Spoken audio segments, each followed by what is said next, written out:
কোন ক্যামেরাটি বেশি ভালো। এই কনফিউশনটা যারা নতুন নতুন ফটোগ্রাফি বা ভিডিওগ্রাফি করছে তাদের মাথায় সবসময় একটা কনফিউশন সব থেকে বেশি থাকে। মার্কেটে অনেক ক্যামেরা অ্যাভেলেবেল আছে, কোন ক্যামেরাটি ভিডিওর জন্য ভালো আর কোন ক্যামেরাটি ফটোর জন্য ভালো। অনেকের প্রশ্ন নিকন ভার্সেস সোনি কোনটা বেশি বেটার। দেখো খুব সহজভাবে বলবো কোন ক্যামেরাটি তোমার জন্য একদম পারফেক্ট, কোন ক্যামেরা দিয়ে তুমি কি কাজ ভালো করতে পারবে সেটা কিন্তু আমি খুব সহজেই বলছি। দেখো অ্যাজ সিম্পল, যদি তুমি ভালো প্রফেশনাল ভিডিওগ্রাফি করতে চাও, সিনেম্যাটিক ভিডিও বের করতে চাও, ইউটিউব ভিডিওস বের করতে চাও, সিনেম্যাটিক ওয়েডিং শ্যুট করতে চাও, তাহলে সিম্পল তোমাকে সোনি ক্যামেরাতে যেতে হবে। সেটা M3 হোক বা M4 হোক, যে কোনো ব্র্যান্ডে তুমি সোনির মধ্যে যেতে পারো। যদি তোমার রিকোয়ারমেন্ট থাকে high quality only for video, তাহলে ভিডিওগ্রাফারদের জন্য একটা বেস্ট অপশন হলো সোনি।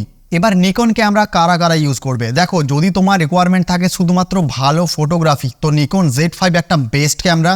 তুমি তার সাথে একটা ফটোগ্রাফির মধ্যে যেতে পারো, খুব একটা ভালো এক্সপিরিয়েন্স আর লো লাইট পারফরমেন্সও কিন্তু খুব ভালো। ইভেন আমরা নিজেও এখনও ইউজ করি। তো ফটোগ্রাফির জন্য যদি যেতে হয় তাহলে কিন্তু নিকন Z5-এ যেতে পারো। আর যদি তোমার ভিডিওগ্রাফি রিকোয়ারমেন্ট থাকে, প্রফেশনালি ভিডিওগ্রাফি, তাহলে কিন্তু তোমায় যেতে হবে সোনি। তো নিচে কমেন্টস করে জানাও কোন ক্যামেরা ব্র্যান্ড তোমাদের বেশি পছন্দ, সোনি না নিকন।